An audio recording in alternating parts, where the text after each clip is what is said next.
Merci Victor, merci tout le monde d'être présent aujourd'hui. On est ici aujourd'hui pour une fin de campagne très importante et très intéressante qui a été développée et mise en œuvre par Trajectoire Québec, Parole aux citoyens. C'est une campagne de sensibilisation, une sensibilisation à la mobilité durable qui met de l'avant la réalité de prendre le transport en commun au Québec en 2024.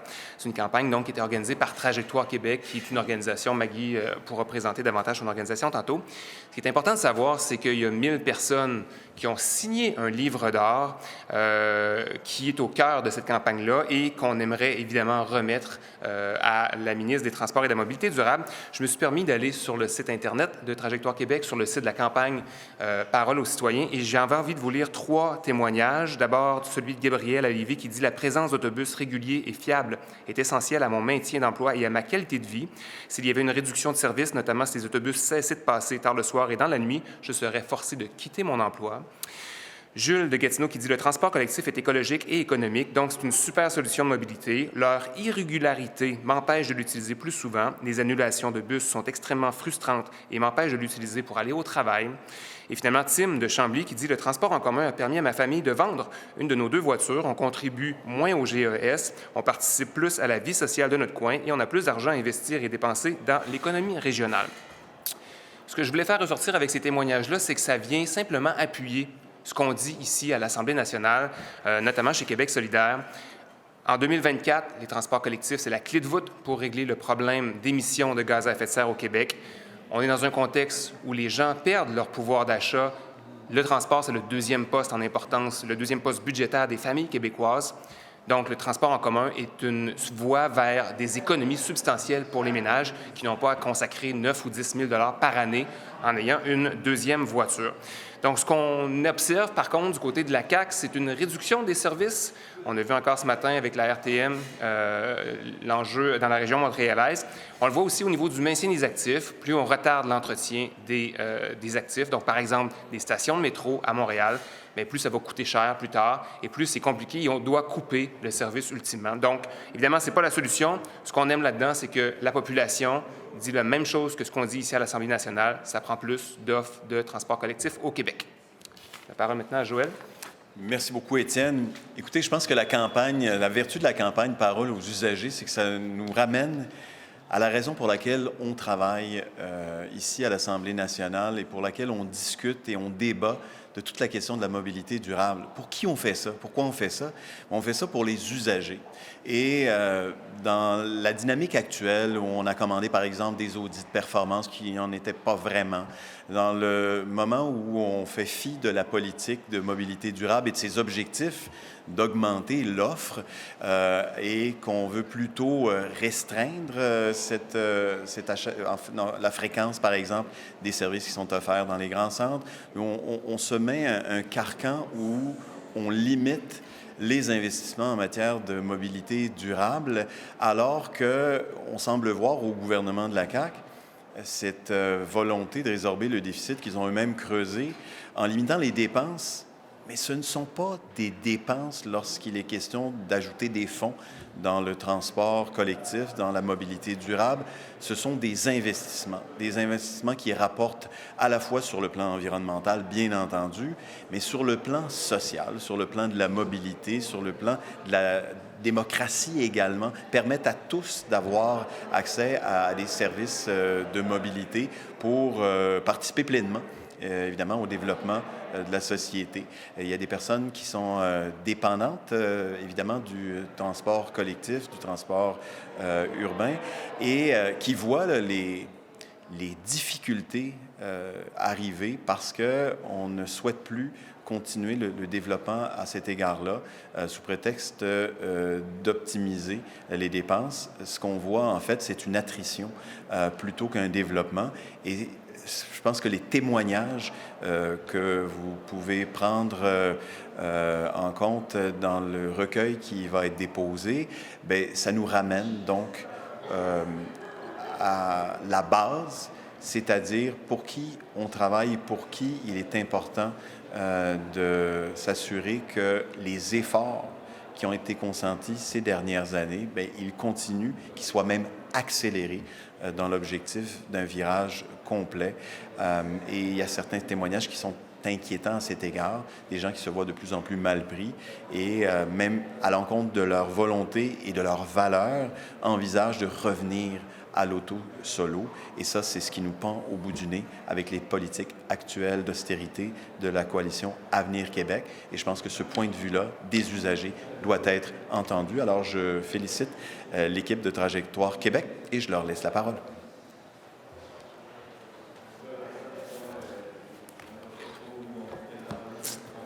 Alors, bonjour à tous et à toutes. Merci. Je m'appelle Maggie Harvey, directrice générale par intérim chez Trajectoire Québec. Trajectoire Québec est une organisation qui existe depuis 1977, qui fait de la défense collective du droit des usagers et des usagères du transport collectif et qui fait aussi la promotion du développement du transport collectif partout au Québec.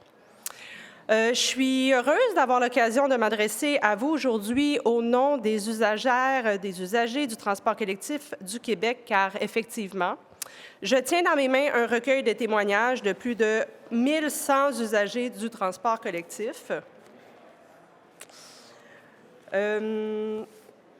provenant des quatre coins du Québec et qui représentent en fait la diversité des besoins en mobilité de l'ensemble du territoire.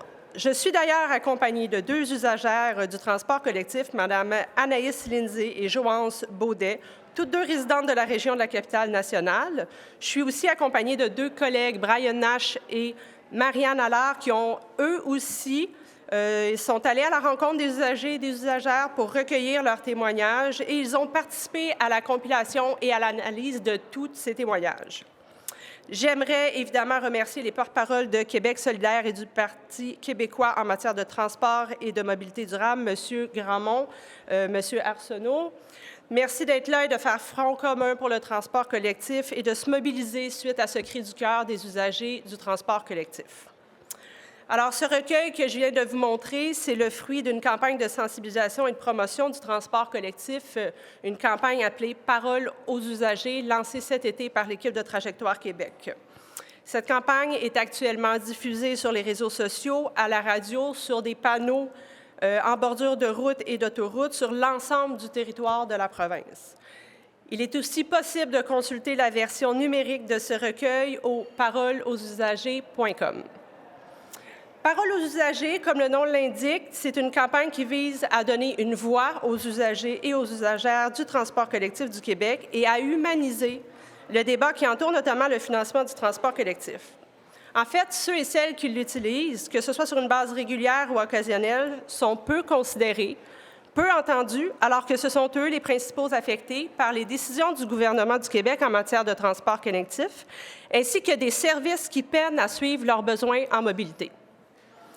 À travers les nombreux témoignages recueillis, on peut lire ou entendre les gens, jeunes ou plus vieux, qui se fient sur le transport collectif pour réaliser certains ou l'ensemble de leurs déplacements quotidiens. Par exemple, se rendre au travail, à l'école, à l'épicerie ou à la pharmacie. C'est donc dire que le transport collectif au Québec est un symbole de liberté et d'autonomie pour toutes ces personnes. Par le projet « Parole aux usagers », nous avons sondé la population de l'ensemble du Québec relativement à l'importance qu'ils accordent au transport collectif dans leur quotidien et à la manière dont une stagnation des services limiterait leurs options de déplacement. On les a aussi questionnés sur comment une bonification des services pourrait leur permettre d'accomplir plus. Les constats sont éloquents. Que ce soit par conviction ou par obligation, ils souhaitent avoir plus d'options pour se déplacer en transport collectif. Ils souhaitent se déplacer de façon efficace et abordable. En ce sens, une augmentation des services, notamment des fréquences puis de la fiabilité des réseaux, est désirable et représente une liberté supplémentaire dans leur quotidien. À l'inverse, une stagnation, voire pire, une diminution des services en obligerait plusieurs à se retourner ou à revenir vers l'auto solo, évidemment contre leur gré, sachant qu'il y a des gens qui ne peuvent pas se le permettre.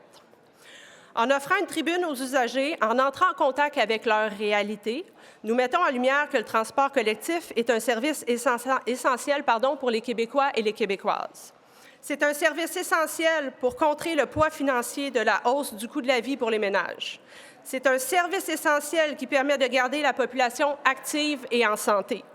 C'est un service essentiel qui permet à une partie de la population d'exercer la pratique de leurs droits fondamentaux en allant travailler, en allant à l'école, en ayant accès à différents services sociaux et à la santé.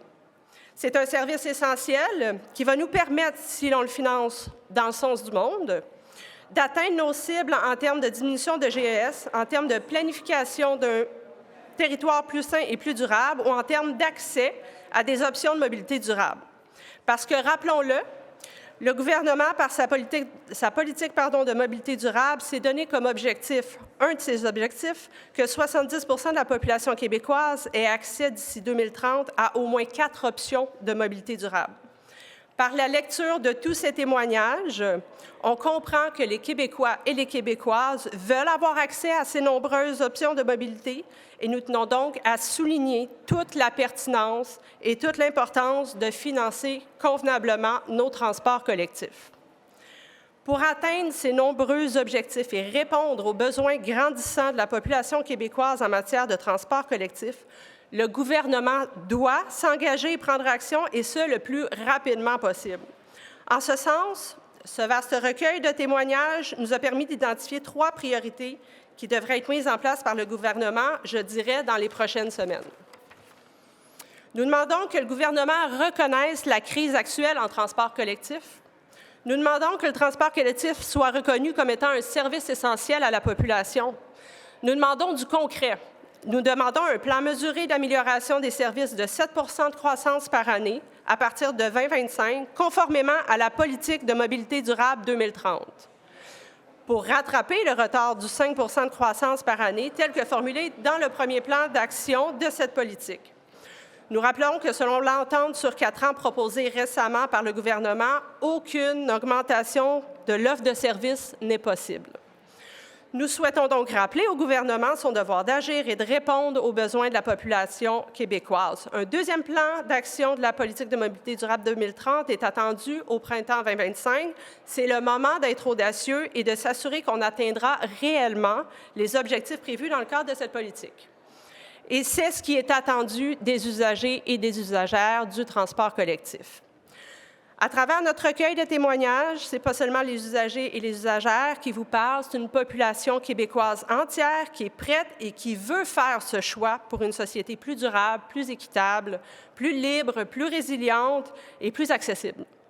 Nous invitons donc la ministre des Transports et de la Mobilité durable et le gouvernement à s'imprégner de ces témoignages et à en tirer l'inspiration nécessaire pour dessiner le Québec de demain. J'invite maintenant Mme Anaïs Lindsay, qui est citoyenne de Québec et qui représente aujourd'hui les usagers et les usagères du Québec.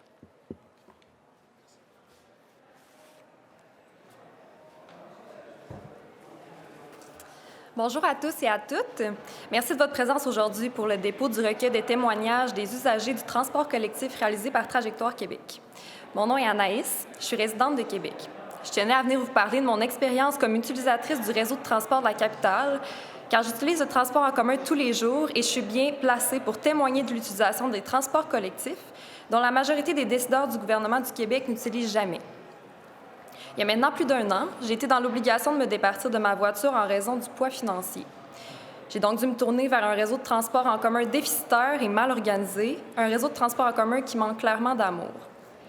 Comme la majorité des villes du Québec, Québec est construite pour les voitures. On doit souvent utiliser les autoroutes et quand nous n'avons pas de voiture, il est très compliqué de sortir du centre-ville. Pour vous donner un exemple, ma cousine habite à Beauport. En voiture, ça me prend 10 à 15 minutes. En autobus, ça me prend 1 heure si j'ai bien organisé mon temps, parce que je dois prendre 2 autobus, donc un transfert. Mais rendu à la gare d'autobus de Beauport, je dois attendre l'autre autobus qui passe seulement aux heures. Ça m'est déjà arrivé que ce dernier soit en retard de 30 minutes. 30 minutes à attendre debout au froid, sur le bord du trottoir alors qu'il n'y a même pas de banc, c'est long et frustrant. J'avais fait une plainte au RTC cette fois-là. On m'a répondu qu'il y avait eu du trafic et que l'autobus avait été en retard pour cette raison-là. Au fond, je sais que ce n'est pas la faute des chauffeurs ou du RTC en soi. C'est parce que notre transport collectif, on n'en prend pas soin, on ne le finance pas suffisamment. C'est aussi vraiment frustrant c'est qu'on ne peut pas toujours se fier aux horaires d'autobus. Elles sont soit en retard, soit en avance. Et oui, je féminise l'autobus parce qu'à Québec, on fait ça. On dit la bus. Ça fait que je dois souvent attendre 15 à 20 minutes à l'arrêt, alors que j'avais bien regardé l'horaire de bus avant de partir, ce qui, encore une fois, occasionne du stress et du mécontentement. Aux heures de pointe, les bus sont archi pleines. Ça arrive que le chauffeur ou la chauffeuse ne nous ouvre même pas la porte parce que c'est trop plein. Les trajets sont extrêmement longs. Pour se rendre à l'université, ça me prenait 1 heure quand j'habitais dans Limoilou. Sans compter que la passe d'autobus est très chère, c'est vraiment dommage de ne pas pouvoir avoir un réseau de transport en commun de qualité quand on paie aussi cher. Ce qui serait l'idéal pour moi et pour les citoyens et citoyennes de la capitale nationale, c'est que l'on puisse se déplacer sans être fâché, c'est-à-dire d'attendre moins longtemps, de pouvoir se fier aux horaires, de payer moins cher et que les trajets soient moins longs. Quand on utilise le transport collectif ailleurs, dans d'autres villes, on réalise à quel point notre réseau est désuet. Les gens de Québec veulent avoir des options pour se déplacer de manière durable, de façon efficace et abordable. Entre un 3e lien fantôme et un tramway saboté, la capitale nationale mérite mieux. Et en tant que représentante des usagers et usagères du transport collectif aujourd'hui, j'ai dit que le Québec mérite mieux. Merci. Bravo.